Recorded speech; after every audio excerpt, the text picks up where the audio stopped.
วิทยุแห่งประเทศไทยจังหวัดแพร่ 91 เมกะเฮิรตซ์ให้ความรู้คู่ความสุข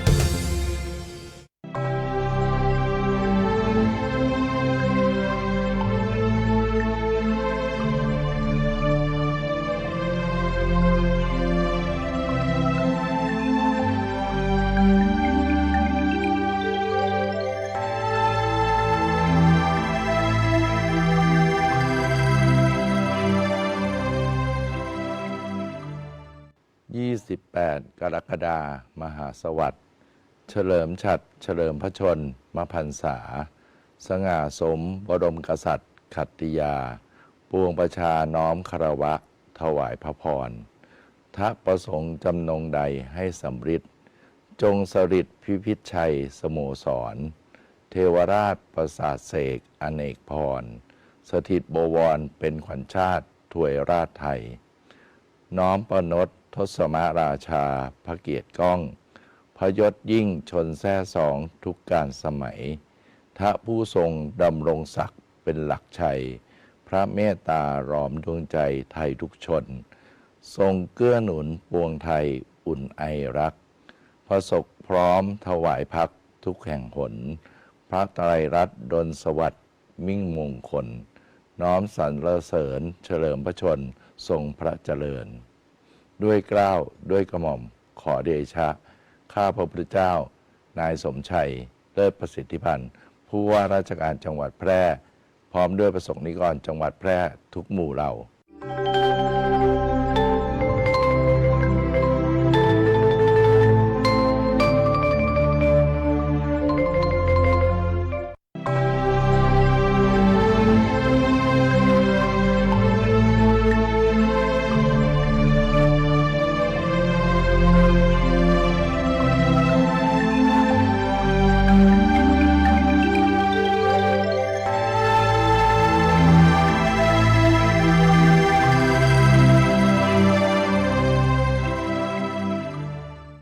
เฉลิมพระเกียรติดำรงยศทศมราช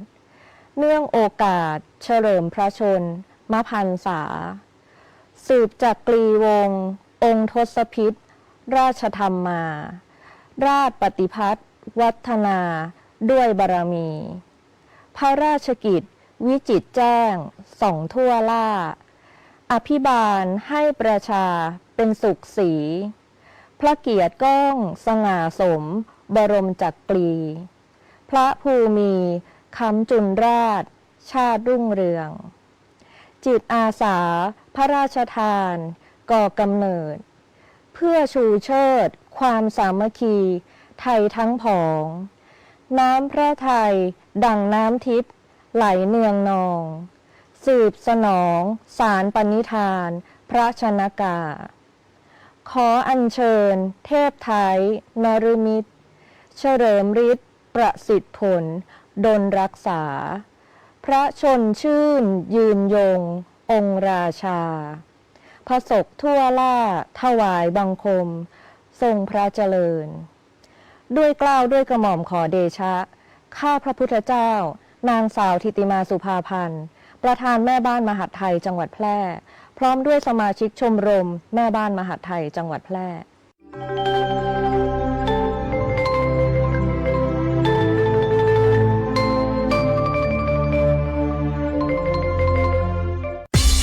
คุณกำลังฟัง FM 91 MHz สวท.แพร่ให้ความรู้คู่ความสุข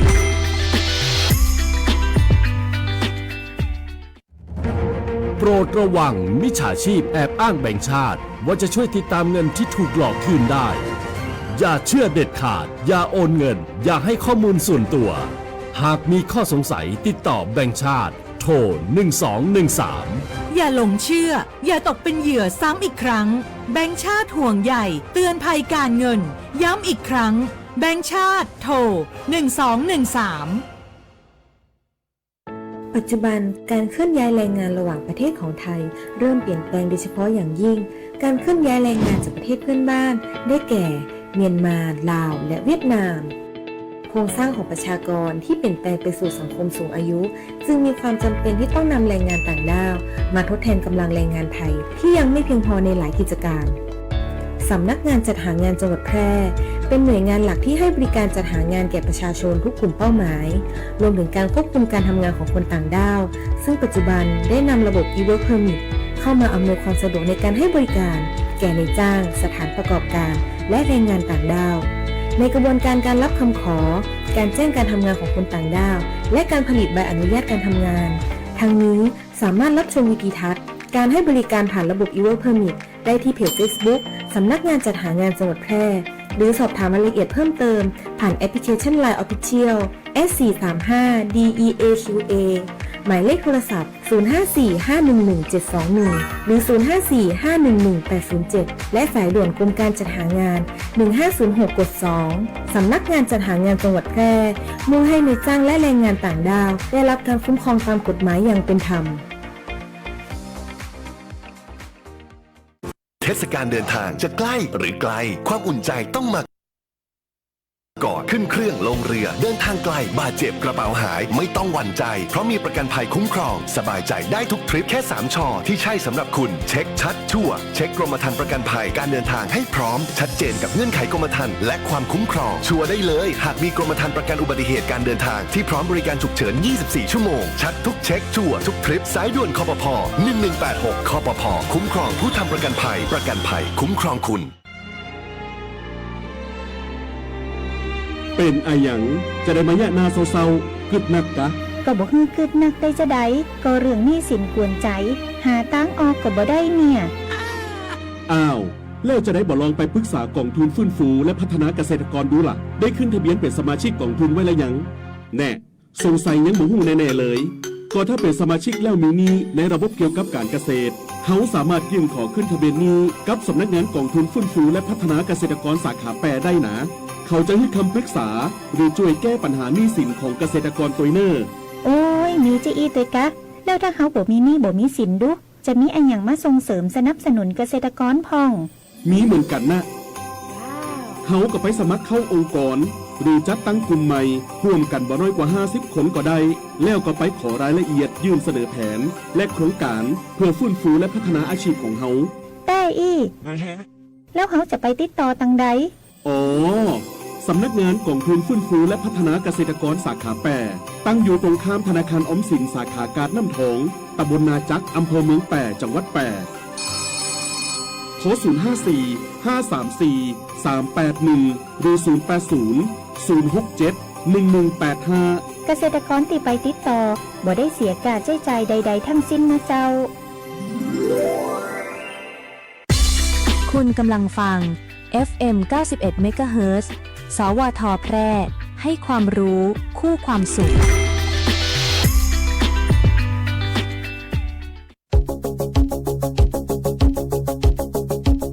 ข่าวสารฉับไวใกล้ตัวบริการทันใจร่วมแรงร่วมใจงานบ้านงานบุญประกวดราคาโปร่งใสและติดตามสภาพอากาศประจำวันโดยทีมข่าวสวทแพร่ FM 91 MHz สถานีข่าวดีของประชาชนคนเมืองแพร่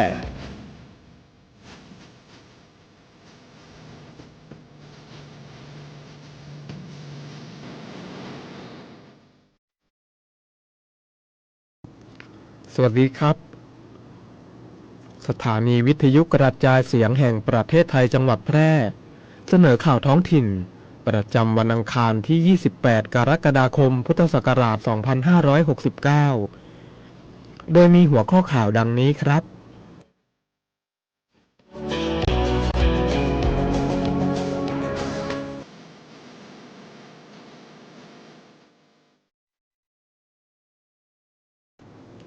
จังหวัดแพร่ประกอบพิธีเจริญพระพุทธมนต์และตักบาตรถวายพระราชกุศลเนื่องในวันเฉลิมพระชนมพรรษาพระบาทสมเด็จพระเจ้าอยู่หัว 28 กรกฎาคม 2569 ผู้ว่าแพร่นำจิตอาสาพัฒนาวัดถิ่นนอกเฉลิมพระเกียรติพระบาทสมเด็จพระเจ้าอยู่หัวเนื่องในวันเฉลิมพระชนมพรรษา 28 กรกฎาคม 2569ครม.เห็นชอบปรับปรุงเกณฑ์บัตรสวัสดิการแห่งรัฐช่วยคนมีรถเก่าและนักเรียนนักศึกษา พร้อมขยายเวลาอุทธรณ์ถึงวันที่ 31 สิงหาคม 2569 นี้ ไทยประกาศความพร้อมเจ้าภาพการประชุม IMF World Bank 2026 ชูแนวคิดขอบฟ้าใหม่ของไทย มุ่งสร้างความเชื่อมั่นและภาพลักษณ์ประเทศในเวทีโลก ต่อไปเป็นรายละเอียดของข่าวครับ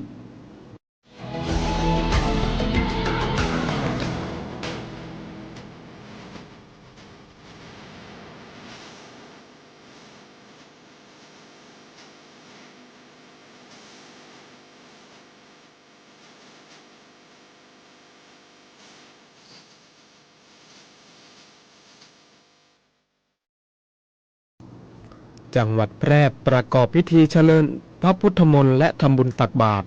ถวายพระราชกุศลเนื่องในวันเฉลิมพระชนพรรษาพระบาทสมเด็จพระเจ้าอยู่หัว 28 กรกฎาคม 2569 วันที่ 28 กรกฎาคม 2569 เวลา 7 นาฬิกา ที่ศูนย์ประชุมและแสดงวัฒนธรรมล้านนาตะวันออกและกลุ่มประเทศ GMS ตำบลทุ่งโฮงอำเภอเมืองแพร่จังหวัดแพร่นายสมชัยเลิศประสิทธิพันธ์ผู้ว่าราชการจังหวัดแพร่พร้อมด้วยนางสาวธิติมาสุภาพันธ์นายกเหล่ากาชาติจังหวัดแพร่นำคณะผู้พิพากษาอัยการทหารตำรวจข้าราชการพลเรือน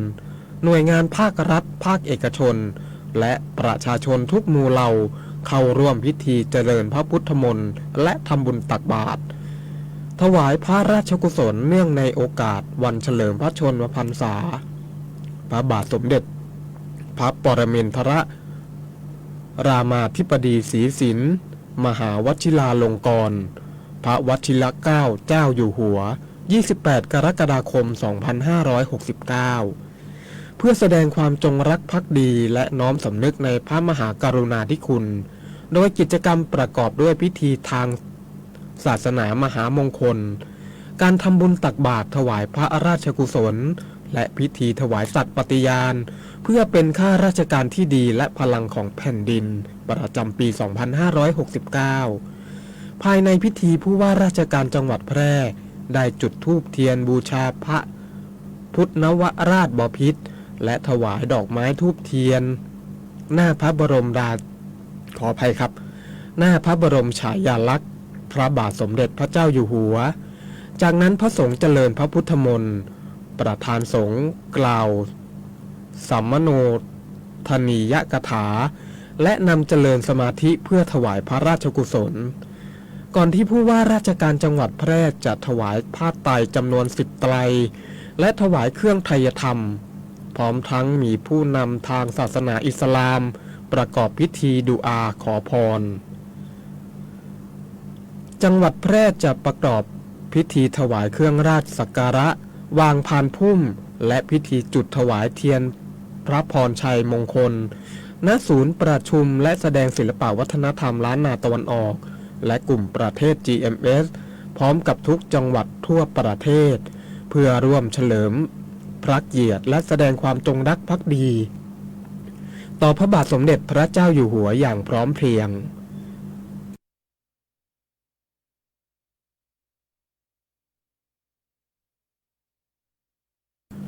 ผู้ว่าแพร่นำจิตอาสาพัฒนาวัดถิ่นนอกเฉลิมพระเกียรติพระบาทสมเด็จพระเจ้าอยู่หัวเนื่องในวันเฉลิมพระชนมพรรษา 28 กรกฎาคม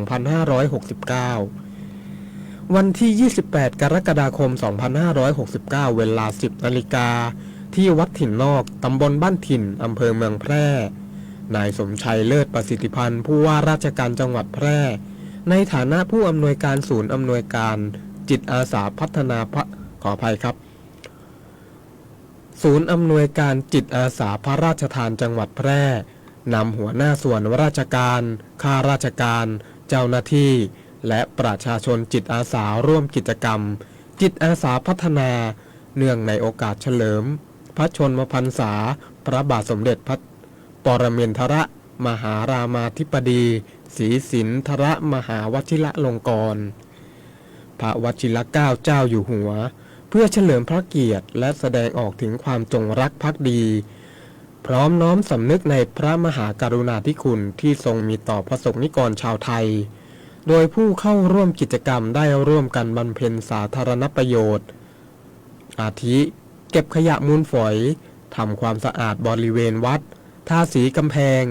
ล้างห้องน้ำปลูกต้นไม้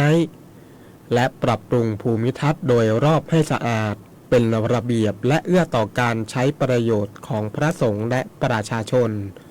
ในโอกาสนี้ผู้ว่าราชการจังหวัดแพร่ได้กล่าวน้อมรำลึกในพระมหากรุณาธิคุณของพระบาทสมเด็จพระเจ้าอยู่หัวที่ทรงมีพระราชปณิธานอันแน่วแน่ในการสืบสารรักษาและต่อยอดโครงการอันเนื่องมาจากพระราชดำริเพื่อยกระดับคุณภาพชีวิตและสร้างความผาสุกแก่ประชาชนทั่วประเทศพร้อมทั้งเชิญชวนให้ทุกภาคส่วนร่วมกันสืบสารเจตนารมณ์ของโครงการจิตอาสาพระราชทานด้วยการทำความดีเพื่อส่วนรวมเสริมสร้างความสามัคคีและร่วมกันพัฒนาชุมชนให้มีความสะอาดน่าอยู่และเข้มแข็งอันเป็นการน้อมนำพระราชปณิธานมาปฏิบัติให้เกิดประโยชน์อย่างเป็นรูปธรรมแก่สังคมและประเทศชาติต่อไป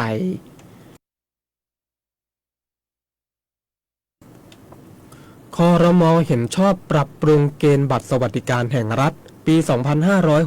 2569 ช่วยคนมีรถเก่าและนักเรียนนักศึกษาพร้อมขยายเวลาอุทธรณ์ถึง 31 สิงหาคมนี้เมื่อวันที่ 27 กรกฎาคม 2569 คณะรัฐมนตรีมีมติเห็นชอบการปรับปรุงเกณฑ์การคัดกรองโครงการลงทะเบียนเพื่อสวัสดิการแห่งรัฐตามนโยบายของนายอนุทินชาญวีรกูลนายกรัฐมนตรีและรัฐมนตรีว่าการกระทรวงมหาดไทยเพื่อให้ความช่วยเหลือเข้าถึงคนจนจริงและสะท้อนถึงสภาพความเป็นอยู่ที่แท้จริงของประชาชนมากยิ่งขึ้นที่ประชุมคณะรัฐมนตรีเมื่อวันที่ 27 กรกฎาคมเห็นชอบให้ผู้ที่ได้รับสิทธิบัตรสวัสดิการแห่งรัฐรายเดิมยังคงได้รับสิทธิประโยชน์ต่อเนื่องไปจนถึงวันที่ 30 กันยายน 2569 จากเดิมสิ้นสุดวันที่ 31 กรกฎาคมเพื่อบรรเทาภาระค่าครองชีพในระหว่างการปรับปรุงฐานข้อมูลส่วนผู้ที่ได้ผ่านเกณฑ์ตามโครงการปี 2569 จะเริ่มใช้สิทธิ์พร้อมกันตั้งแต่วันที่ 1 ตุลาคม 2569 เป็นต้นไปนายเอกนิติธันประภาสรองนายกรัฐมนตรีและรัฐมนตรีว่าการกระทรวงการคลังเปิดเผยว่ารัฐบาลได้ปรับปรุงเกณฑ์ที่เคยเป็นอุปสรรคต่อผู้ที่ได้รับความเดือดร้อนดังนี้เกณฑ์ยานพาหนะไม่นับรวมจักรยานยนต์ที่มีอายุเกิน 15 ปีและรถยนต์รถพ่วงหรือรถที่ใช้ในงานเกษตรกรรมที่มีอายุกว่า 20 ปียกเว้นรถมูลค่าสูงหรือรถสะสมเนื่องจากเป็นรถที่หมดสภาพการใช้งานแต่ยังมีชื่อค้างในฐานข้อมูลกลุ่มนักเรียนนักศึกษาปรับปรุงข้อมูลไม่นับรวมผู้เรียนในระบบการศึกษานอกระบบและโครงการอาชีวศึกษาเพื่อการพัฒนาชนบท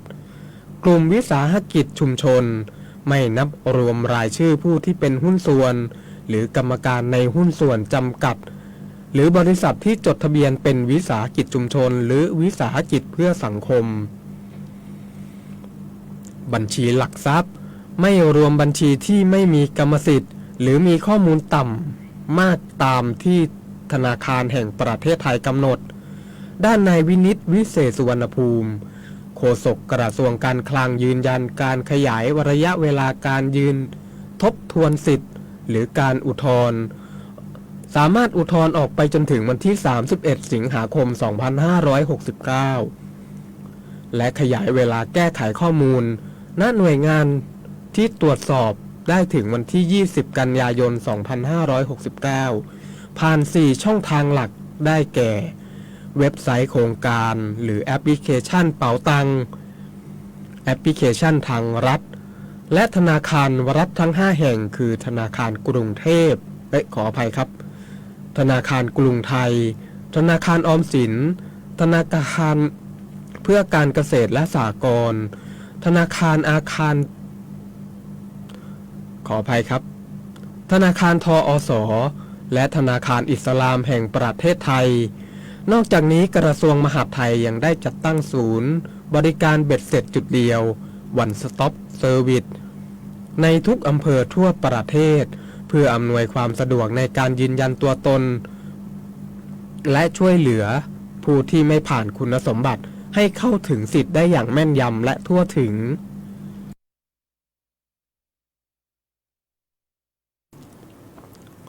ไทยประกาศความพร้อมเป็นเจ้าภาพ IMF World Bank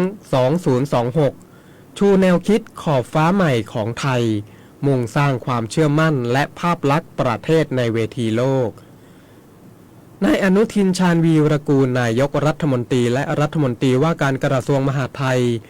เป็นประธานการประชุมคณะกรรมการระดับชาติเพื่อติดตามความคืบหน้าการเตรียมความพร้อมของประเทศไทยในการเป็นเจ้าภาพการประชุมประจำปีสภาผู้ว่าการกองทุนการเงินระหว่างประเทศและกลุ่มธนาคารโลกประจำปี 2569 ซึ่งจะมีขึ้นระหว่างวันที่ 12 ถึง 18 ตุลาคม 2569 ณ ศูนย์การประชุมแห่งชาติสิริกิติ์จากการตรวจประเมินล่าสุดโดยคณะกรรมการผู้แทนจากกองทุนการเงินระหว่างประเทศและธนาคารโลกเมื่อวันที่ 17 ถึง 24 กรกฎาคมที่ผ่านมาประเทศไทยได้รับผลการประเมินในระดับ A สะท้อนถึงความพร้อมสูงสุดในทุกด้านทั้งสถานที่การจัดการประชุมการรักษาความปลอดภัยการอำนวยความสะดวกและการบริหารจัดการโดยภาพรวมโดยนายกรัฐมนตรีได้กำชับให้ทุกหน่วยงานเร่งดำเนินงานในช่วง 77 วันสุดท้ายก่อนการเริ่มงานเพื่อให้เป็นวาระสำคัญของชาติที่สร้างความเชื่อมั่นต่อศักยภาพของไทยในระดับสากลนายเอกนิติธันประภาสรองนายกรัฐมนตรีและรัฐมนตรีว่าการกระทรวงการคลังเปิดเผยว่ารัฐบาลจะนำเสนอนโยบายการคลังผ่าน4เสาหลักทางยุทธศาสตร์ได้แก่ 1. การเปลี่ยนผ่านด้านดิจิทัลและปัญญาประดิษฐ์ชูระบบพร้อมเปย์และการชำระเงินข้ามประเทศเป็นต้นแบบ 2. การเป็นศูนย์กลางที่น่าเชื่อถือเชื่อมโยงความร่วมมือทางการค้าและการเงินในระดับภูมิภาค 3. สถาปัตยกรรมการเงินสีเขียวสนับสนุนการเปลี่ยนผ่านพลังงานที่สมดุล 4. เศรษฐกิจแห่งการมีอายุยืนเปลี่ยนความท้าทายสังคมสูงวัยให้เป็นโอกาสทางเศรษฐกิจด้านนายวิทัยรัตนากรผู้ว่าการธนาคารแห่งประเทศไทยระบุว่าไทยพร้อมสร้างประวัติศาสตร์ผ่านกรอบนโยบาย Bangkok Blueprint ซึ่งจะเป็นเข็มทิศนโยบายระดับโลกขออภัยครับระดับโลกในการสร้างระบบการเงินดิจิทัลที่ปลอดภัยและทั่วถึงเพื่อจัดการภัยทุจริตทางดิจิทัลและลดความเหลื่อมล้ำในการเข้าถึงแหล่งเงินทุนของกลุ่มเปราะบางและผู้ประกอบการขนาดกลางและขนาดย่อมนอกจากมิติด้านการเงินรัฐบาลยังจัดเต็มการนำเสนอซอฟต์พาวเวอร์ผ่านผ้าทอและผ้าพื้นเมืองที่มีเอกลักษณ์จาก21จังหวัดรวม37ลายอัตลักษณ์พร้อมเสิร์ฟอาหารและเครื่องดื่มที่เป็นสินค้าสิ่งบ่งชี้ทางภูมิศาสตร์หรือ GI เช่นข้าวหอมมะลิไทยแท้คุณภาพพรีเมียมเพื่อแสดงถึงภูมิปัญญาและความอุดมสมบูรณ์ของไทยสู่สายตาผู้ที่มาจากทั่วโลกรัฐบาลจึงขอเชิญชวนประชาชนและทุกภาคส่วนร่วมเป็นเจ้าภาพที่ดีเพื่อสร้างความประทับใจและร่วมกันส่งเสริมภาพลักษณ์ที่ดีของประเทศในเวทีระดับโลกครั้งนี้กฎหมายง่ายจังแค่ฟังก็เข้าใจโดยสำนักงานกิจการยุติธรรม ตอนจับงูสิงผิดกฎหมายป้า ว้ายตาเหลิมแกเอาอะไรมาให้ฉัน เอ้าก็งูสิงไงป้า เพื่อนฉันน่ะมันฝากมาให้ป้า เอาดองเหล้านะดีอย่างนี้เลยป้า ตายแล้วน่ากลัวจะตายเอาไปไกลๆเลย ฉันไม่รับหรอก กลัวทำไม จับงูสิงไม่ได้นะคะ งูสิงถือเป็นสัตว์ป่าคุ้มครองตามกฎหมาย การจับงูสิงมากๆจะส่งผลต่อระบบนิเวศและห่วงโซ่อาหารได้ เพราะงูสิงช่วยจับหนูที่คอยทำลายพืชผลการเกษตรนั่นเองค่ะ ถ้าหากว่าผู้ใดฝ่าฝืนจับงูสิงจะมีโทษจำคุกไม่เกิน10 ปีหรือปรับไม่เกิน1 ล้านบาทหรือทั้งจำทั้งปรับนะคะ เอ้าจริงเหรอเนี่ยอุ้ยงั้นฉันรีบไปคืนมันดีกว่าเดี๋ยวฉันจะมีความผิดไปด้วยไปแล้วนะป้า หากสงสัยเรื่องกฎหมาย หรือได้รับความไม่เป็นธรรม ติดต่อสำนักงานยุติธรรมจังหวัดทั่วประเทศ หรือโทรสายด่วนยุติธรรม 1111 กด 77 นะ จะบอกให้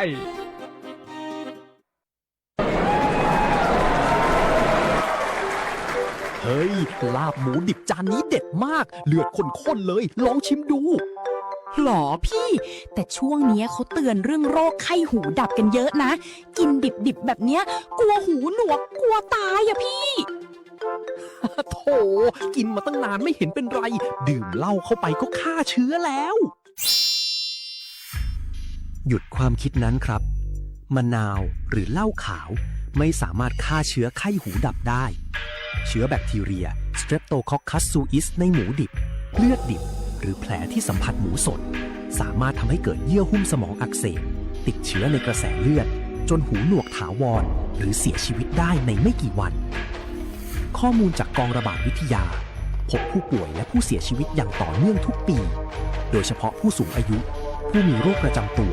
และผู้ที่ดื่มสุราเรื้อรังจะมีอาการรุนแรงกว่าปกติปกป้องตัวคุณและคนที่คุณรักด้วยหลักสุกร้อนสะอาดปรุงเนื้อหมูให้สุกด้วยความร้อนทั่วถึงแยกอุปกรณ์มีดเขียงตะเกียบสำหรับหมูดิบและหมูสุกและสวมถุงมือทุกครั้งที่ต้องหยิบจับเนื้อหมูสดเลิกกินดิบเพื่อชีวิตที่ปลอดภัยด้วยความปรารถนาดีจากสำนักงานป้องกันควบคุมโรคที่ 1 เชียงใหม่กรมควบคุมโรคกระทรวงสาธารณสุข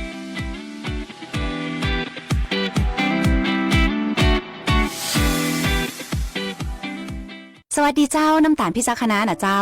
ขอเชิญชวนฮีโร่เจ้าประจำตีสัญญาว่าจะมาบริจาคเลือดตึง3 เดือนและคนตีมาบริจาคเตือแรกอยากให้อยู่ด้วยกันเป็นหมื่นๆส่วนคนตีหายไปหมู่เฮายังรอคุณปิกมาหาเสมอนะเจ้าสำหรับไผ่ที่ยังบ่เคยบริจาคเลือดมาลองเป็นผู้ฮื้อและมาเป็นครอบครัวเดียวกันเนอะเจ้าเพราะทุกวินาทีคือโอกาสช่วยชีวิตการฮื้อเลือดเลยเป็นเรื่องที่รอวันผูกบ่ได้ติดตาม Give But Now ฮื้อเลือดฮื้อได้ฮื้อเลยได้ทุกแพลตฟอร์ม Official ของศูนย์บริการโลหิตแห่งชาติสภากาชาดไทยเจ้า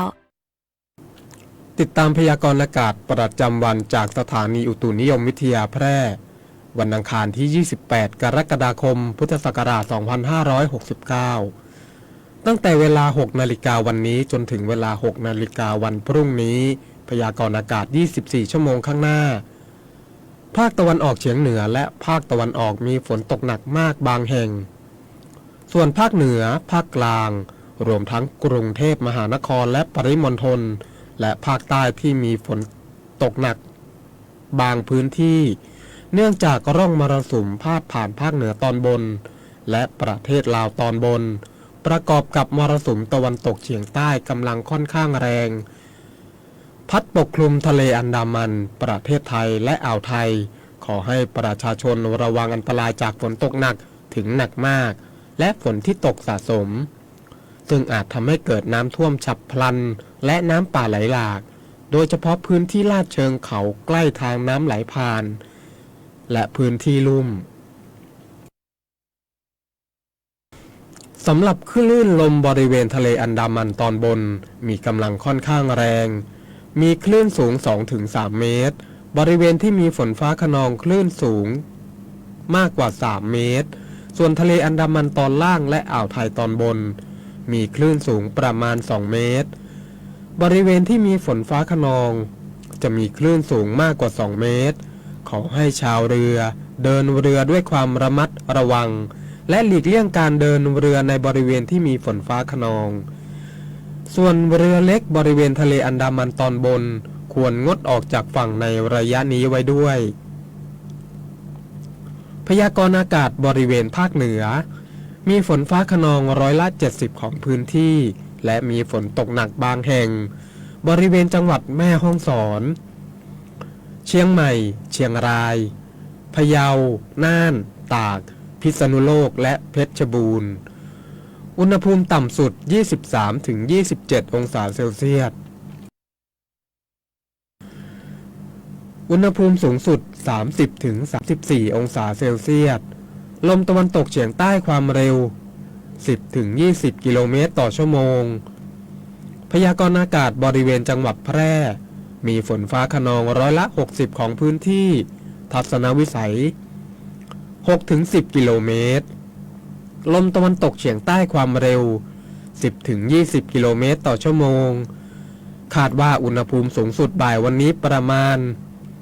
33 องศาเซลเซียสคาดว่าอุณหภูมิต่ำสุดเช้าพรุ่งนี้ประมาณ25 องศาเซลเซียสปริมาณน้ำฝนตั้งแต่เวลา 7 นาฬิกาเมื่อวานนี้จนถึงเวลา 7 นาฬิกาวันนี้วัดปริมาณได้ 20.4 มิลลิเมตรวันนี้ดวงอาทิตย์ตกเวลา 18 นาฬิกา 56 นาทีวันพรุ่งนี้ดวงอาทิตย์ขึ้นเวลา 5 นาฬิกา 57 นาทีคิดก่อนใช้อย่างคุ้มค่าเพื่ออนาคตไทยมีพลังงานใช้อย่างยั่งยืน